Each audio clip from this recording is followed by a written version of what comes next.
High command warning, Yatnal don't care. ಮತ್ತೆ ವಕ್ಫ್ ಹೋರಾಟದ ಮಾತನಾಡಿದ ರೆಬೆಲ್ ಯತ್ನಾಳ್. ಹೈಕಮಾಂಡ್ ಎಚ್ಚರಿಕೆ ಬಳಿಕವೂ ಹೋರಾಟಕ್ಕೆ ಮುಂದಾಗಿದ್ದಾರೆ. ವಕ್ಫ್ ವಿರುದ್ಧ ರಾಜ್ಯದಲ್ಲಿ 2ನೇ ಹಂತದ ಪ್ರವಾಸ ಮಾಡುತ್ತೇವೆ. ವಕ್ಫ್ ವಿರುದ್ಧ ನಮ್ಮ ಹೋರಾಟ ಮುಂದುವರಿಯುತ್ತೆ. ಕಲ್ಯಾಣ ಕರ್ನಾಟಕ, ಮುಂಬೈ ಕರ್ನಾಟಕದಲ್ಲಿ ಪ್ರವಾಸ ಮಾಡಿದ್ದೇವೆ. ಬಳ್ಳಾರಿ, ವಿಜಯನಗರ, ಹಾವೇರಿ, ದಾವಣಗೆರೆಯಲ್ಲಿ 2ನೇ ಹಂತದ ಪ್ರವಾಸ ಕೈಗೊಂಡಿದ್ದೇವೆ. ನಮ್ಮ ಜೊತೆ ಇನ್ಮುಂದೆ ಮಾಜಿ ಸಂಸದ ಅಣ್ಣಾ ಸಾಹೇಬ್ ಜೊಲ್ಲೆ ಇರ್ತಾರೆ. ಜೆಪಿಸಿ ಮುಂದೆ ವಕ್ಫ್ ಪ್ರವಾಸದ ದಾಖಲೆಗಳನ್ನ ಸಲ್ಲಿಸಿದ್ದೇವೆ. 2ನೇ ಹಂತದ ಪ್ರವಾಸದ ಬಳಿಕ ಮತ್ತೆ ವರದಿ ಸಲ್ಲಿಸುತ್ತೇವೆ. ದೆಹಲಿಯಲ್ಲಿ ರೆಬೆಲ್ ಶಾಸಕ ಬಸವನಗೌಡ ಪಾಟೀಲ್ ಯತ್ನಾಳ್ ಹೇಳಿಕೆ ನೀಡಿದ್ದಾರೆ. ಹೈಕಮಾಂಡ್ ವಾರ್ನಿಂಗು ಕ್ಯಾರೆ ಎನ್ನದ ಯತ್ನಾಳ್. ಮತ್ತೆ ವಕ್ಫ್ ಹೋರಾಟ ಮಾತನಾಡಿದ ರೆಬೆಲ್ ಯತ್ನಾಳ್. ಹೈಕಮಾಂಡ್ ವಾರ್ನಿಂಗ್ ನೀಡಿದ್ರು ಯತ್ನಾಳ್ ಡೋಂಟ್ ಕೇರ್ ಎನ್ನುತ್ತಿದ್ದು ಹೋರಾಟಕ್ಕೆ ಮತ್ತೆ ಮುಂದಾಗಿದ್ದಾರೆ. ಹೈಕಮಾಂಡ್ ಎಚ್ಚರಿಕೆ ಬಳಿಕವೂ ವಕ್ಫ್ ಹೋರಾಟಕ್ಕೆ ಮುಂದಾದ ಯತ್ನಾಳ್. ವಕ್ಫ್ ವಿರುದ್ಧ ರಾಜ್ಯದಲ್ಲಿ 2ನೇ ಹಂತದ ಪ್ರವಾಸ ಮಾಡುತ್ತೇವೆ ಎಂದಿದ್ದಾರೆ. ವಕ್ಫ್ ವಿರುದ್ಧ ನಮ್ಮ ಹೋರಾಟ ಮುಂದುವರಿಯುತ್ತೆ. ಕಲ್ಯಾಣ ಕರ್ನಾಟಕ ಹಾಗೂ ಮುಂಬೈ ಕರ್ನಾಟಕ ಭಾಗದಲ್ಲಿ ಪ್ರವಾಸ ಮಾಡಿದ್ದೇವೆ. ಬಳ್ಳಾರಿ, ವಿಜಯನಗರ, ಹಾವೇರಿ, ದಾವಣಗೆರೆಯಲ್ಲಿ 2ನೇ ಹಂತದ ಪ್ರವಾಸ ಕೈಗೊಂಡಿದ್ದೇವೆ. ನಮ್ಮ ಜೊತೆ ಇನ್ಮುಂದೆ ಮಾಜಿ ಸಂಸದ ಅಣ್ಣಾ ಸಾಹೇಬ್ ಜೊಲ್ಲೆ ಕೂಡ ಇರ್ತಾರೆ. ಜೆಪಿಸಿ ಮುಂದೆ ವಕ್ಫ್ ಪ್ರವಾಸದ ದಾಖಲೆಗಳನ್ನ ಸಲ್ಲಿಸಿದ್ದೇವೆ. 2ನೇ ಹಂತದ ಪ್ರವಾಸದ ಬಳಿಕ ಮತ್ತೆ ವರದಿ ಸಲ್ಲಿಸುತ್ತೇವೆ ಎಂದಿದ್ದಾರೆ. ದೆಹಲಿಯಲ್ಲಿ ರೆಬೆಲ್ ಶಾಸಕ ಬಸವನಗೌಡ ಪಾಟೀಲ್ ಯತ್ನಾಳ್ ಸ್ಫೋಟಕ ಹೇಳಿಕೆ ನೀಡಿದ್ದಾರೆ. ಪಕ್ಷ ವಿರೋಧಿ ಚಟುವಟಿಕೆ, ಪಕ್ಷದ ರಾಜ್ಯ ನಾಯಕತ್ವದ ವಿರುದ್ಧ ಸತತ ಹೇಳಿಕೆಗಳನ್ನ ನೀಡುವುದರ ವಿರುದ್ಧ ಬಿಜೆಪಿ ಶಾಸಕ ಬಸವನಗೌಡ ಪಾಟೀಲ್ ಯತ್ನಾಳ್ಗೆ ಪಕ್ಷದ ಕೇಂದ್ರೀಯ ಶಿಸ್ತು ಸಮಿತಿ ಶೋಕಾಸ್ ನೋಟಿಸ್ ನೀಡಿದೆ. 10 ದಿನಗಳ ಒಳಗಾಗಿ ಉತ್ತರಿಸುವಂತೆಯೂ ಇಲ್ಲವಾದಲ್ಲಿ ಮುಂದಿನ ಕ್ರಮ ಕೈಗೊಳ್ಳುವುದಾಗಿಯೂ ಯತ್ನಾಳ್ಗೆ ವಾರ್ನಿಂಗ್ ನೀಡಿದ್ದ ಹೈಕಮಾಂಡ್. ಇದರ ಬೆನ್ನಲ್ಲೇ ಶೋಕಾಸ್ ನೋಟಿಸ್ ಬಗ್ಗೆ ಯತ್ನಾಳ್ ಪ್ರತಿಕ್ರಿಯಿಸಿದ್ರು. ಬಣ ಬಡಿದಾಟಕ್ಕೂ ಬಿಜೆಪಿ ಹೈಕಮಾಂಡ್ ಸಂಧಾನ ಸೂತ್ರ ಮಾಡಿತ್ತು. ನೋಟಿಸ್ ನಂತರ ಹೈಕಮಾಂಡ್ನಿಂದ ಯತ್ನಾಳ್ ಮನವೊಲಿಸಲಾಗಿತ್ತು. ರಾಜ್ಯಾಧ್ಯಕ್ಷರ ಜೊತೆಗೂಡಿ ಪಕ್ಷ ಸಂಘಟನೆ ಮಾಡಿ ಹೋರಾಟ ಮಾಡಿ ಎಂದಿತ್ತು. ಆದರೆ ಬಹಿರಂಗ ರಂಪಾಟ, ಬಣ ಜಗಳ ಬೇಡ ಎಂದು ಯತ್ನಾಳ್ಗೆ ಸಲಹೆ ನೀಡಿದ್ದ ಹೈಕಮಾಂಡ್.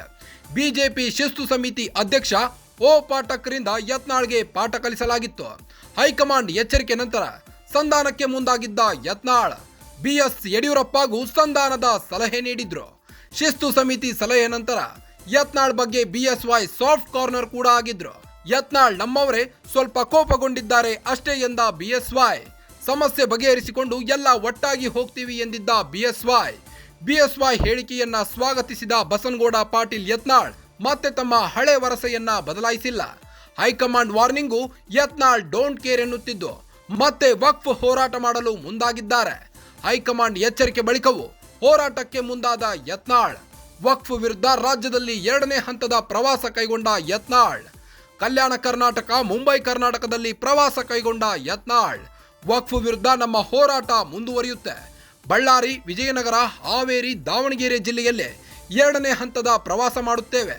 ನಮ್ಮ ಜೊತೆ ಇನ್ಮುಂದೆ ಮಾಜಿ ಸಂಸದ ಅಣ್ಣಾ ಸಾಹೇಬ್ ಕೂಡ ಇರ್ತಾರೆ ಎಂದಿದ್ದಾರೆ. ಜೆಪಿಸಿ ಮುಂದೆ ವಕ್ಫ್ ಪ್ರವಾಸದ ದಾಖಲೆಗಳನ್ನ ಸಲ್ಲಿಸಿದ್ದೇವೆ.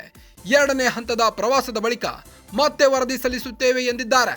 ದೆಹಲಿಯಲ್ಲಿ ರೆಬೆಲ್ ಶಾಸಕ ಬಸವನಗೌಡ ಪಾಟೀಲ್ ಯತ್ನಾಳ್ ಹೇಳಿಕೆ ನೀಡಿದ್ದಾರೆ. ಇವತ್ತು ಮುಂದಿನ ನಮ್ಮ ವಕ್ಫ್ ಏನಿದೆ ಹೋರಾಟದ ಮುಂದುವರೆದ ಭಾಗ, ಅದನ್ನು ಎಲ್ಲಿಂದ ಪ್ರಾರಂಭ ಮಾಡಬೇಕು ಏನು, ಮತ್ತು ಈಗಾಗಲೇ ನಾವು ಕಲ್ಯಾಣ ಕರ್ನಾಟಕ, ಮುಂಬೈ ಕರ್ನಾಟಕದ ಬಹುತೇಕವಾಗಿ ಎಲ್ಲ ಜಿಲ್ಲೆಗಳಿಗೆ ಹೋಗುವಂಥ ಪ್ರಯತ್ನ ಮಾಡಿದ್ದೀವಿ.